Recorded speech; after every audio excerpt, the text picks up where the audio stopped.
Hello दोस्तों। हर हर महादेव, जय बजरंगबली। दोस्तों, मैं आपके अपने YouTube channel NCR horror stories में आप सभी का एक बार फिर से स्वागत करता हूं।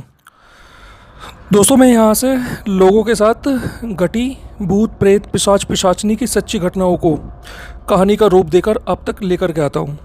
अगर आप किसी के साथ भी ऐसी कोई घटना घटी हो या किसी ने कोई हॉरर एक्सपीरियंस किया हो तो आप हमें अपनी कहानी भेज सकते हो। लिंक आपको डिस्क्रिप्शन में मिल जाएगा, व्हाट्सएप नंबर भी आपको मिल जाएगा। तो चलिए दोस्तों, आज की कहानी को शुरू करते हैं। आज की कहानी को नाम देंगे हम लापरवाही। ये लापरवाही नाम क्यों दिया है मैंने, ये आपको आगे पता लगेगा। दोस्तों, कहानी जो है सन 2004 की है और ये कहानी मुझे एक बिग बास्केट है, ऑनलाइन ग्रोसरी वगैरह हम मंगाते हैं उससे, तो शायद आप लोगों को पता भी होगा उसके बारे में। उसमें लड़का एक काम करता है, राहुल। उसने कहानी मुझे बताई है, ये उसकी भाभी की कहानी है, तो हम आपको बता देते हैं। ये वाराणसी की कहानी है। उत्तर प्रदेश में वाराणसी पड़ता है और वहाँ पे एक परिवार होता है, माता पिता और ये 3 बहन भाई होते हैं, जिसमें बड़े भाई का नाम दीपक होता है और उसके बाद गुड़िया होती है जिसका नाम राजेश्वरी है, और ये राहुल जो है तीसरे नंबर पे है, छोटा भाई है सबसे, जिसने हमें ये कहानी बताई है। तो चलिए दोस्तों, आगे बताता हूँ कहानी में क्या हुआ। जो दीपक होता है, दीपक की शादी होती है और उसकी वाइफ का नाम होता है मीरा। तो मीरा को लड़का होता है पहला। तो पहला लड़का जब मीरा को होता है तो मीरा जो है ना, वैसे भी मीरा के बारे में मैं एक बात बताना भूल गया आपको। मीरा जो है शहर की रहने वाली थी और दीपक गांव का रहने वाला था। तो मीरा जो है, मीरा को मतलब साइंस से रिलेटेड ज़्यादा चीज़ें मीरा मानती थी। भूत प्रेत पिशाच पिशाचनी इन चीज़ों में मीरा कोई बिलीव नहीं करती थी, मतलब उन्हें भरोसा नहीं करती थी उस पर। अब दीपक तो गांव देहात का रहने वाला है। जो गांव देहात के लोग होते हैं उन्हें तो इन सब बातों का ज्ञान होता है, पता रहता है उन्हें तो सब चीज़ों का, कि हाँ कौन सी क्या चीज़ एग्जिस्ट करती है या नहीं करती है। तो दोस्तों, जब उसको लड़का होता है तो लड़के की छठी पूछते हैं ना, छठे दिन जो होता है। तो पहले क्या होता था, पहले गांव में, और अभी भी होता है कुछ जगह, तो गांव देहात में जो है ना, बड़े बुजुर्ग औरतें जो होती थी वही ये सब पूजा पाठ कर लिया करती थी। तो अब तो यहाँ तो पंडितों को बुलाना पड़ता है, किस किस को बुलाना पड़ता है। तो पहले गांव में ये सब बड़े बुजुर्ग ही कर लिया करते थे। तो दोस्तों, जो मीरा की सास होती हैं, यानी दीपक की मम्मी, वो गांव में ना न्योता देने जा रही होती है छठी पूछने के लिए। जो औरतें होती हैं उनको, बड़े बुजुर्ग औरतें जिस तरीके। तो जब वो जा रही होती है तो वो क्या देखती हैं, जो चौखट होती है ना, घर की चौखट पे जैसे बच्चा होता है तो घर की चौखट पे ना उपला होता है, उपला दाबते हैं, आग जो होती है। उपला को एक कंडा भी बोलते हैं दूसरी भाषा में, हमारे यहाँ तो उपला ही बोलते हैं, तो इसलिए मैं उपला ही बोलूँगा। तो वो ना मतलब बुझने के लिए होता है, उसमें थोड़ी आग रह जाती है। तो वो बोलती है, मीरा मीरा, बोलती है हाँ मम्मी, कि मीरा बेटा ये ना उपला की आग जो है बुझने वाली है, इसे जलवा दे। और मीरा तू क्या है ये, मतलब बच्चे की तरह पीट करके लेटी हुई है। तो मैंने पहले भी बताया था, मीरा थोड़ी स्टाइलिश ख्यालों की थी, तो मॉडर्न थी, मॉडर्न नाम बढ़िया रहेगा, मॉडर्न थी थोड़ी सी वो। तो उस बेवकूफ़ को इतना नहीं पता था कि हमारे बड़े बुजुर्गों की जो बातें होती हैं हमें वो मान लेनी चाहिए, और ना मानने का नतीजा उसने बहुत बुरा भोगा, और आगे उसके बारे में आप लोगों को भी पता चलेगा। तो वो बोलती है, मीरा क्या है ये, तू जो मतलब तेरे से 1000 बार बोला है कि बच्चे की तरफ ना पीट करके मत सोया कर। तो मीरा बोलती है, माँ जी क्या है आप ना मतलब कुछ भी बोलती रहती हो, मेरे ना कंधे में दर्द हो गया है एक तरफ लेटे लेटे, मेरे से तो अब नहीं लेटा जा रहा। तो मीरा की सास बोलती है, बेटा आज आज की बात हो रहा है, सिर्फ आज आज होने वाले, जब तूने इतने दिन से जो है, इतने दिन से तूने सारी बातें मेरी मानी है, तो आज आज और मान ले बेटे, आज आज की बात हो रहा है। वो मतलब थोड़ा सा मुंह बना के मीरा करवट ले लेती है बच्चे की तरफ, और उसकी सास जो है चली जाती है गांव में औरतों को बुलाने के लिए। पीछे से मीरा की बहन आई हुई थी वहाँ पे। तो मीरा की बहन क्या करती है ना, वो बच्चे को ऐसी गोदी में ले लेती है खिलाने के लिए। तो जब बच्चे को गोदी में ऐसी खिलाती रहती है तो मीरा बोलती है कि मीनू, तू यहीं है ना मीनू? वो बोलती है हाँ दीदी, क्या कुछ काम था क्या? नहीं नहीं, मैं बस ऐसे ही बोल रही थी। तू मीनू एक काम कर दे, बाबू को भी रख दे और पहले ना आग जला दे, वो उपला बुझ रहा है, माँ जी आएंगी फिर चिल्लाएंगी देख करके। और मैं जो है आती हूँ जरा वॉशरूम हो करके। तो जब मीरा जा रही होती है ना, तो उसको कोई आवाज़ मारता है दूसरे कमरे में से, मीरा मीरा। तो मीरा बोलती है हाँ मैं आ रही हूँ अभी। मीरा इधर ध्यान ना देते हुए बच्चे को अकेला छोड़ दिया, और ये उसकी सबसे बड़ी गलती थी, उसको ऐसा नहीं करना चाहिए था। तो दोस्तों वो उस कमरे में चली जाती है और थोड़ी देर में उसकी सासू जो होती है वो आ जाती है और गांव की औरतों के साथ। और जब सासू देखती है ना तो आग जली हुई है और ना यहाँ पे कोई है, बच्चा भी अकेला लेटा हुआ है, 2 तकिए लगे हुए हैं बच्चों की तरफ और बच्चा भी अकेला लेटा हुआ है, तो एकदम ना चिल्ला के पड़ती है वो बहुत ज़ोर से। जब वो चिल्ला के पड़ती है तो एकदम मीरा घबराती हुई आती है, हाँ माँ जी, हाँ क्या हुआ माँ जी, आप चिल्ला क्यों रही हो? तो कहती है मैंने मना किया था ना कि बच्चे को अकेला नहीं छोड़ना है, और ये आग जो अभी तक आग नहीं जलाई। और बस वही 2-4 बातें जैसे बड़े बूढ़े सुनाने लगते हैं उस तरीके से वो कहने लगती हैं। तो एकदम वो अपनी बहन को आवाज़ मारती है, मीनू मीनू तेरे से बोला तो था मैंने आग जलाने के लिए, मैंने माँ जी मीनू से बोला था मैंने। और तो मीनू बोलती है मैं माचिस लेने गई थी, माचिस नहीं थी यहाँ पे, तो मैं दुकान से माचिस लेके आई हूँ। तो दीदी थोड़ा तो टाइम लगता ही। तो उसके बाद ना क्या होता है, वो बस ऐसे ही सुनाने लगती है अपनी बहू को कि अकल नहीं है, ये नहीं है। और फिर जो औरतें आई हुई होती है वो औरतें बोलती हैं कोई बात नहीं, बच्चे हैं अभी, इनको पता ही क्या है, अभी तो उम्र इनकी नई नहीं है, सीख जाएगी, पता लग जाएगा आगे को, चलो कोई नहीं, बात को जाने दो। मतलब कह सुन के जो भी होता है फिर वो सब अंदर चले जाते हैं। और उसकी सास जो होती है वो फिर भी उससे देख करके बोलती रहती है अगर कुछ हो जाएगा ना जब तुझे पता लगेगा, ठीक है? और ये बोल करके उसकी सास भी साथ साथ औरतों के चली जाती है अंदर। पूजा की तैयारी होने लगती है। अब पूजा की तैयारी होने के बाद जो है क्या होता है, वो बच्चे को नहलाते हैं धुलाते हैं और बच्चे को नए कपड़े पहनाते हैं।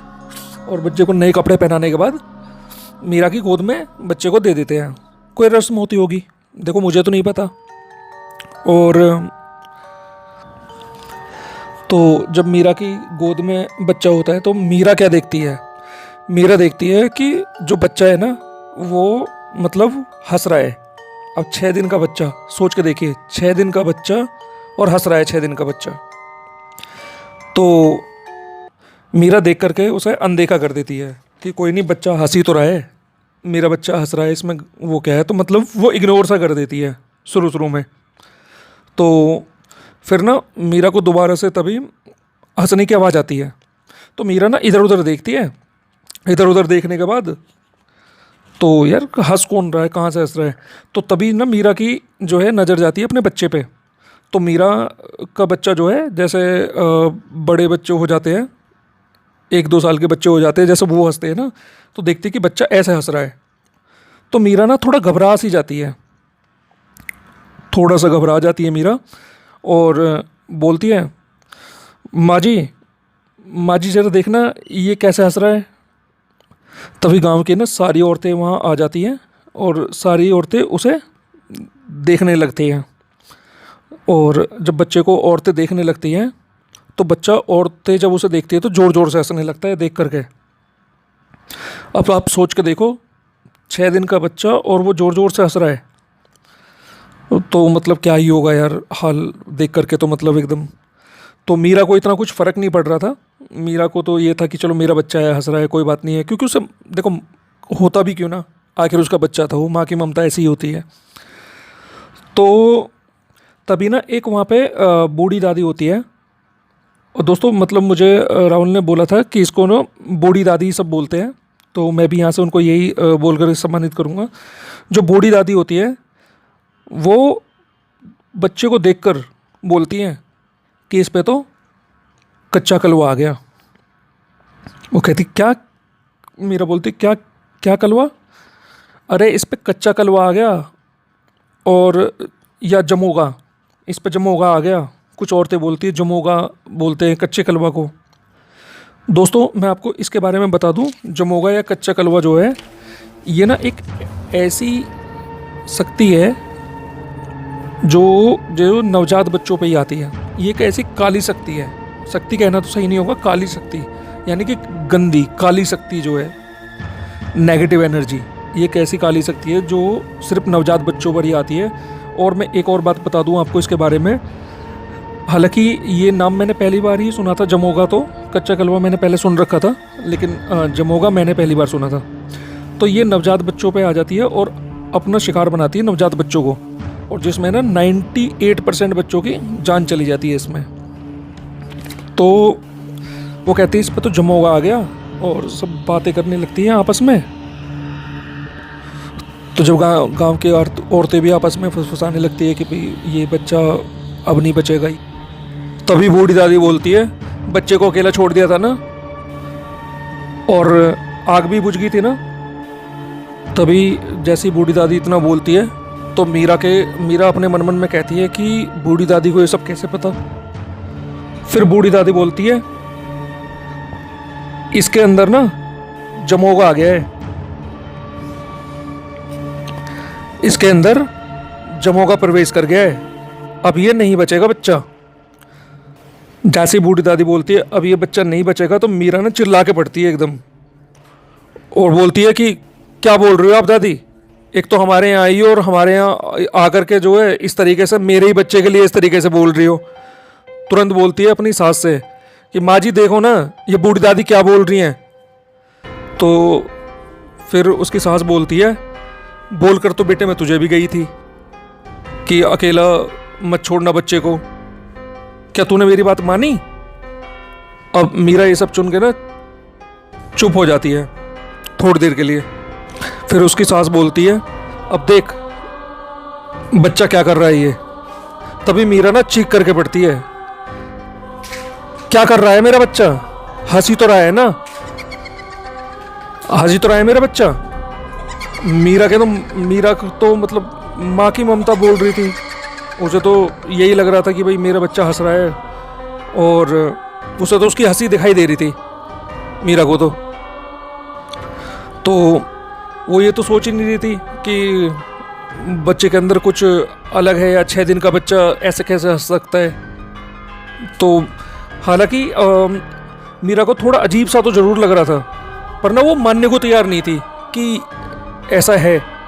उसे भी अजीब सा उसको भी फील हो रहा था, वो मानने को तैयार नहीं थी, और मानती भी कैसे, आखिर वो उसका बच्चा जो था। तो माँ के लिए तो बच्चा सब कुछ ही होता है। तभी वो बच्चा ना एकदम मुंह दबा के हंसता है, जैसे मुंह दबा के हंसते हैं ना इस तरीके से बच्चा हंसता है।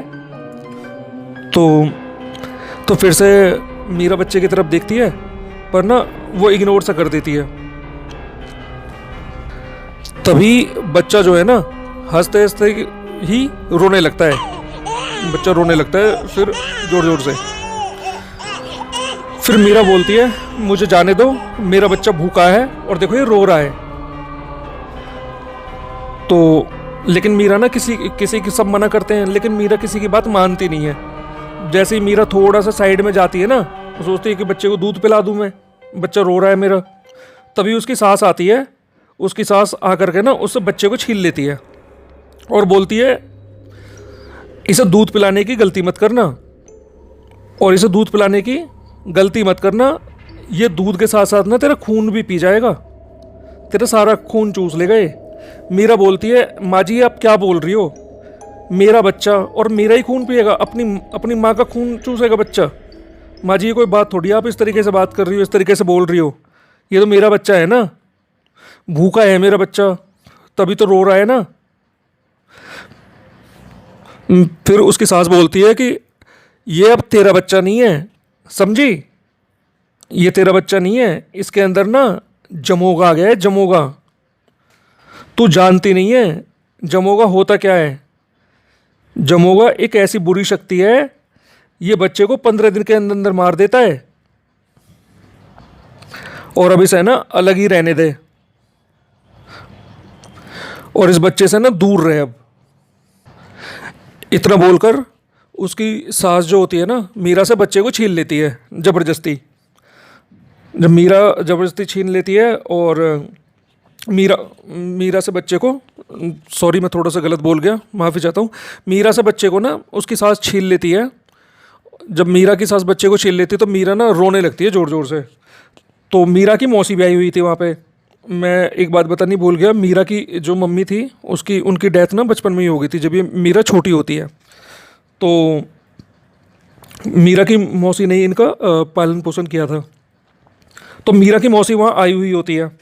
तो जैसे मीरा अपनी मौसी को देखती है ना, मौसी को देख के मीरा बोलती है, मौसी आप देख रही हो ये क्या बोल रही है माँ जी, और देख लो ये बोल रही है कि मेरा बच्चा नहीं है, ये नहीं है। तभी उसकी मौसी बोलती है, हाँ बेटा मैंने सुना, लेकिन जो माँ जी बोल रही हैं तुम्हारी ये बिल्कुल ठीक कह रही हैं बेटा, इसके अंदर ना एक जमोगा आ गया है। वो बोलते क्या है ये जमोगा जमोगा कर रहे हो तब से ही?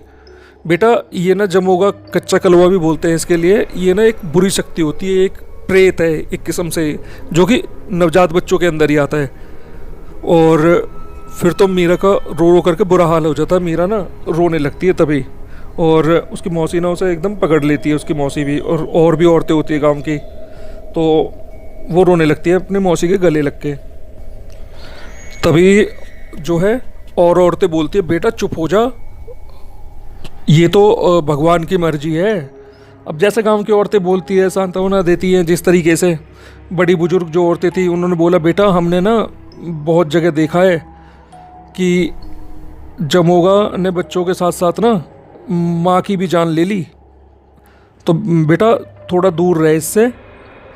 हमने मतलब काफ़ी चीज़ देखी है ऐसे। अब बुज़ुर्ग औरतें थी, काफ़ी उम्रदार थी, तो उन्होंने, गांव की रहने वाली थी, ओबियसली उन्होंने देखा ही होगा जब ऐसी बात है तो वो समझाती है उसको, जितनी भी औरतें होती हैं मिल करके समझाती हैं।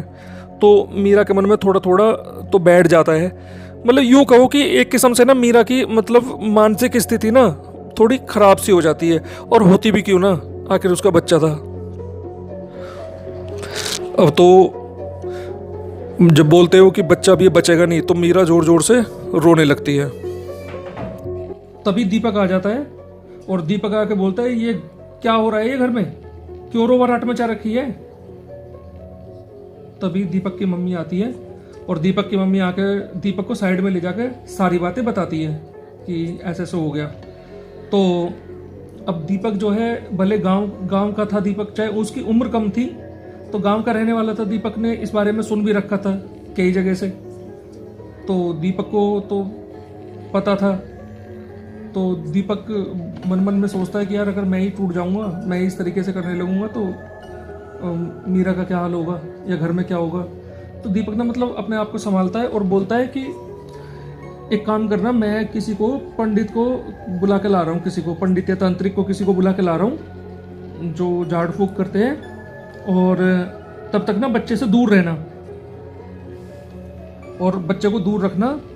तो वो जो है दीपक चला जाता है वहाँ से। और उसके बाद इधर जो है मीरा का वैसे ही रो रो के बुरा हाल हो रखा था, और मीरा की सास और मीरा की मौसी जो है मीरा को पकड़ रखा था उन्होंने, क्योंकि मीरा बार बार रो रो के उसका बुरा हाल था।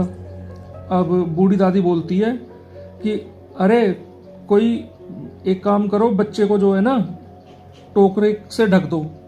टोकरा होता है ना दोस्तों, जिससे गाय या भैंस को चारा डालते हैं हम, उसे टोकरा बोलते हैं। हमारे यहाँ तो टोकरा ही बोलते हैं, अब पता नहीं यार आप लोगों के यहाँ क्या बोलते हैं, लेकिन आप समझ तो गए होंगे। तो वो बोलते हैं कि टोकरे से ढक दो बच्चे को, ताकि जो है ना मतलब आई कांटेक्ट ना बना पाए बच्चा, मतलब आंखों में ना देख पाए, इसलिए। फिर बूढ़ी दादी बोलती है अगर इसे टोकरे से नहीं ढकेंगे ना, अभी क्या है ना, ये रंग बदलेगा अपना। बच्चे के लिए बोलती है बूढ़ी दादी कि बच्चा अपना रंग बदलेगा, और कोई इसकी आंखों में मत देखना। जैसे ही अपना रंग बदलेगा ना, तो ये अपना शैतानी रूप ले लेगा, और जो इसे देखेगा उस पर इसका बुरा असर होगा। तो वही करते हैं, जो है एक कपड़ा लेते हैं, कपड़ा लेकर के बिछा देते हैं नीचे, और कपड़े पे बच्चे को लुटा करके और टोकरे से ढक देते हैं, और एक कपड़ा ना टोकरे के ऊपर से डाल देते हैं। इस तरफ जो है वो एक ओझा तांत्रिक के पास पहुंच जाता है दीपक, और उनको लेके आने लगता है। रास्ते में मतलब उनको सारी बातें बता देता है। तो वो आ रहे होते हैं। जब वो आते हैं, जैसे ही वो घर पहुंचते हैं, घर पहुंचने के बाद जो है तांत्रिक जो है बोलता है कि वो तो ओझा बोल रहे थे उसको, तो ओझा जो है बोलता है कि चलो ये काम तो अच्छा करा, इसे टोकरे से ढक दिया। और वो टोकरा हटा करके देखता है। अब देखने के बाद वो भी यही सेम बात बोलता है कि बच्चे को अकेला छोड़ दिया होगा ना। और मीरा तो ये सुन करके, वैसे ही उसका पहले ही बुरा हाल था। मीरा मतलब ना अपनी मानसिक स्थिति थोड़ी सी खो बैठती है, और खोती भी क्यों ना, आखिर पहला बच्चा था उसका। और उसके बाद जो है बोलता है इसको आग भी बुझ गई होगी, और इसे बच्चे को सबसे तो अकेला छोड़ दिया होगा। बच्चे को अकेला, बच्चे को नहीं छोड़ना चाहिए था। और वो बोलता है कि ये अब ज़्यादा दिन नहीं जिएगा, आज छठा दिन है, ये 11-12 दिन 10-8-9 दिन में ये इसको ले जाएगा, और ये मेरे बस की बात नहीं। मतलब हाथ खड़े कर देता है वो अपने, बोल देता है ये मेरे बस की बात तो है नहीं, मैं इसे नहीं कर पाऊँगा। फिर उधर से मीरा आती है। मीरा आकर के जो है, जो वो ओझा होते हैं उनके पैरों में पड़ जाती है कि कुछ भी करो, कैसे भी करो, मेरे बच्चे को बचा लो, चाहे हमारा सब कुछ ले लो। वो बोलता है कि बेटी मैं कुछ नहीं कर सकता इसमें, बेटी मेरे ये समझ से बाहर है, अगर मैं कुछ कर सकता तो ज़रूर करता। तो वो बोलते हैं, जो ओझा होता है वो बोलता है कि फिर सोच करके काफ़ी देर तक वो बोलता है कि एक बाबा है वहाँ पे, कोई बताता है कुछ जगह, तो वो इसे कर सकते हैं। उन्होंने पहले भी ऐसे केस कुछ ठीक किए हैं। तो वहाँ एक गांव की औरत होती है, वो उसे भी पता होता है उस बाबा के बारे में। तो वो बोलती है हाँ मैंने भी सुना है उन बाबा के बारे में, तो वही एक है, तो बेटा देख लो, अगर वो आ जाए। अब तो वो मिलेंगे नहीं, वो अब कल ही मिलेंगे, इस समय तो वो अपनी साधना करने गए होंगे। तो आपको भी पता होगा तांत्रिक वगैरह जो होते हैं शमशान में अपनी साधना करते हैं ये लोग। तो क्योंकि शाम हो जाती है इस चीज़ों को बात करते करते, तो वो बोलता है कि अब वो सुबह ही मिल पाएंगे। और एक चीज़ और, कि इस बच्चे के पास मत जाना कोई भी, ये रोएगा, और मतलब रोएगा काफ़ी ज़्यादा। कभी सोचने लगो कि बच्चे को खिला लें, या बच्चा रो रहा है इसे दूध पिला लें, बिल्कुल भूल के भी इसके पास मत जाना। अगर कोई ऐसा करेगा ना, या दूध पिलाएगा इसे, तो ये उसे भी अपने साथ ले जाएगा, ध्यान रखना इस चीज़ को। वो बोल करके जाता है वो तो चला जाता है। अब इन्हें रात का इंतजार था कि कब सुबह हो। दीपक सोच रहा था कब सुबह हो, कब मैं जा करके उन पंडित जी को बुला करके लेके आऊँ। तो ऐसे ही रात को क्या करते हैं, उसे बच्चे को वही टोकरे से ढक करके दोबारा, और उसके ऊपर कपड़ा डाल देते हैं और छोड़ देते हैं। और मतलब ये चीज़ ना धीरे धीरे पूरे गांव में फैल जाती है। गांव में क्या, आस पड़ोस के गांव में भी फैल जाती है।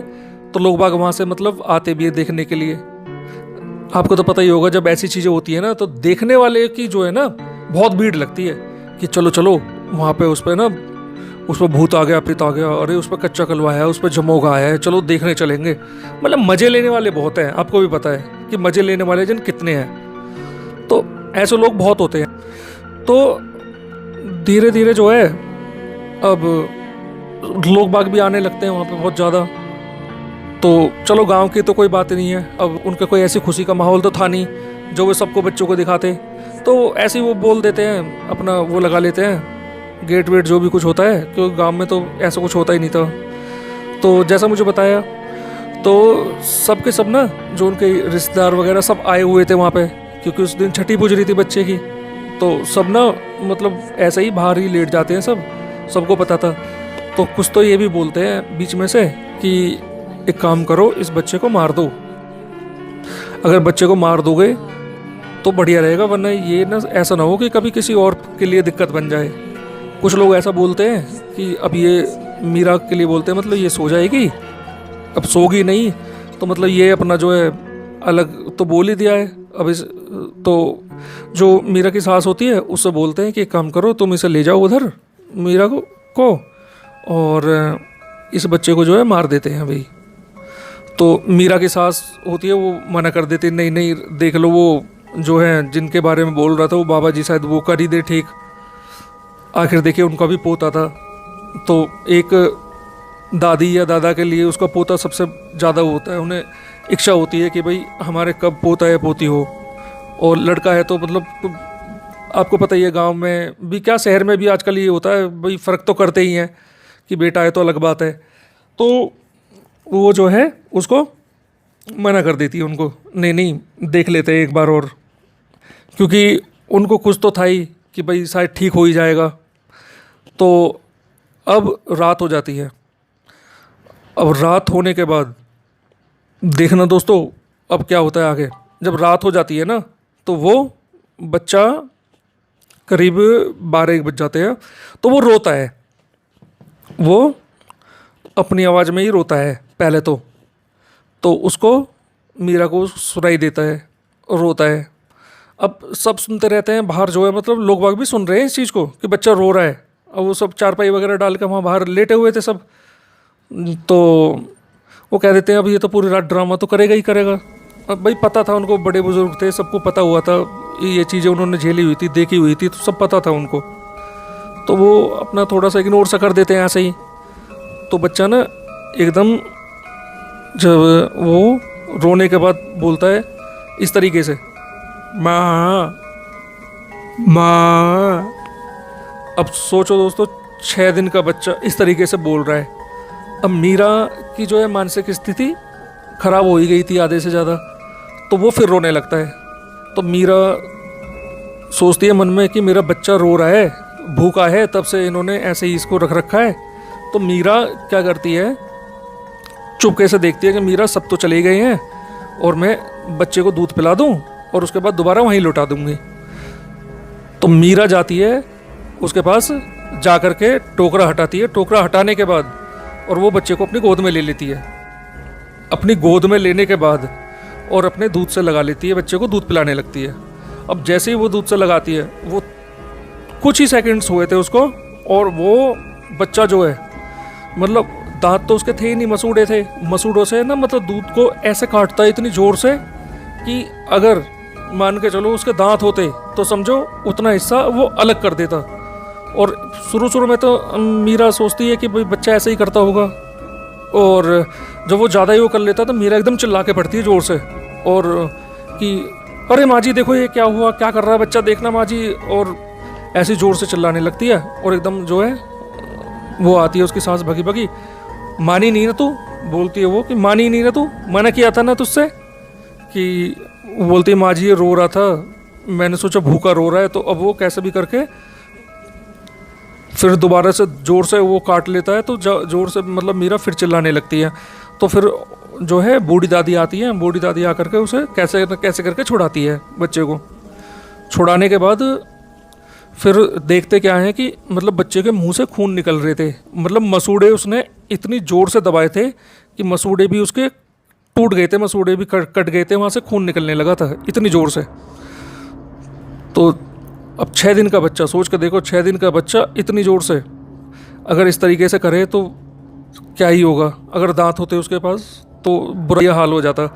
तो उसके बाद वो ले जा कर के बच्चे को वापस वहीं रख देते हैं। तो मीरा को फिर भी वो होता है, मीरा के दिल में कि ये खून निकल रहे हैं बच्चे का। तो मीरा की सास एकदम जो है ज़ोर से चिल्ला के पड़ती है, चुप, दूर हो जा, बिल्कुल कतई हाथ मत लगाना बच्चे के, बिल्कुल। उसे ऐसे मतलब डांट देती है बहुत बुरी तरीके से।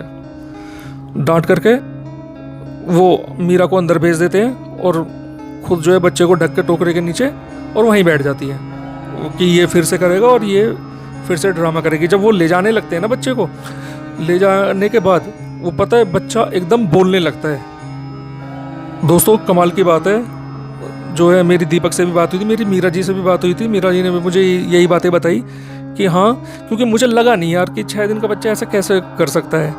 तो मेरी मीरा से भी बात हुई थी, मीरा जी ने भी मेरे से बोला। तो बच्चा बोलने लगता, बोलता है कि मैं इसे लेके जाऊंगा, कुछ भी कर लो चाहे, और साथ साथ ना मैं तुम्हें भी लेके जाऊंगा। तो और औरतें तो डर जाती है, कुछ जो और होती है गांव की, एक दो रुकी होती है वहाँ पे। तो बूढ़ी दादी बोलती है, हाँ हाँ ठीक है, ले जाइयो, तू देख लेंगे तुझे कैसे लेके जाएगा। तो बूढ़ी दादी उससे बिल्कुल भी नहीं डरती। एक बार को उसकी सासू तो डर जाती है, लेकिन बूढ़ी दादी बिल्कुल भी नहीं डरती है उससे। तो वो बच्चे को फिर से ऐसे ही लुटा देते हैं। अब दोस्तों पूरी रात वो वहीं बैठे होते हैं, और सुबह जब होती है, सुबह होते ही दीपक निकल जाता है उन बाबा को लेने के लिए। तो जब दीपक जाता है, और दीपक जाने के बाद दीपक बाबा के पास पहुंचता है, और बाबा के पास पहुंचने के बाद बाबा को सारी बातें बता देता है। जब दीपक बाबा को सारी बात बता देता है तो बाबा उसके साथ आने के लिए तैयार हो जाते हैं कि ठीक है चल, मैं चल रहा हूँ। तो बाबा जो है दीपक के साथ आ जाते हैं उसके घर। तो बाबा जब दीपक के साथ आते हैं तो बाबा देखते हैं बच्चे को। जब बाबा बच्चे को देखते हैं तो वो उधर से आवाज़ आती है, तू क्यों आया है यहाँ से, तू क्यों आया है। वो बाबा बोलता है कि बाबा एकदम समझ जाता है कि ये वो शक्ति बोल रही है, जो बुरी शक्ति इसके अंदर है। और बाबा बोलता है, बाबा भी यही बात बोलता है कि बच्चे को अकेला छोड़ दिया था ना इसको। तो वो बोलते हैं, हाँ बाबा जी गलती हो गई थी, जो ऐसा है अब ये लगता नहीं है, ये एक दो दिन भी और पकड़ेगा, ये इसको ले जाएगा, क्योंकि ये इस पे ना बहुत ज़्यादा हावी हो चुका है, ये इस पे हावी हो चुका है। अब ये लगता नहीं है कि 2 दिन भी और जिएगा। जब इस तरीके से बोलते हैं तो बाबा कहते हैं कि वो कहते हैं कि बाबा कुछ भी करो, कैसे भी करो, हाथ वाथ जोड़ते हैं, मिन्नतें करते हैं। तो बाबा ना एक लेप देते हैं, इस लेप को बच्चे के ऊपर लगा दो, और जो है मंत्र बताते हैं कि ये मंत्र पढ़ते रहना लेप लगाते समय। और लेप या तो बच्चे की मम्मी को और बच्चे के पापा को लगाना होगा, या दोनों साथ मिल करके लगाएं। तो वो ऐसे ही करते हैं, दोनों ना साथ मिल करके उस लेप को लगाते हैं। जो भी मंत्र होते हैं उन्हें बोलते हैं और लेप लगा देते हैं सारे शरीर पे। तो लेप होता है जैसे चंदन का लेप होता है ना कुछ, या मुल्तानी मिट्टी होती है, इस टाइप से वो लेप होता है। तो उसे वो लगा देते हैं सारे पे, और मंत्र जो भी बोलते हैं बोल देते हैं। तो बाबा जी जो है वो बैठे होते हैं वहाँ पे, बोलते हैं कि ये कार्य तुम्हें ही करना है। और वो कह देते हैं कि बाबा जी एक काम हो गया। फिर बाबा जी एक और काम बताते हैं, उन्हें कोई अनटोक होता है। कैसे मतलब, अनटोक का मतलब ये है कि ताकि कोई मतलब तुम्हें टोके ना इस चीज़ को करते हुए। तो कुछ और काम बताते हैं कि जा ये काम और कर लो, दोनों के दोनों गांव की सीमा पे जाके इसको ऐसे रख देना, पीछे मुड़ के मत देखना, जो भी बताते हैं इस तरीके से।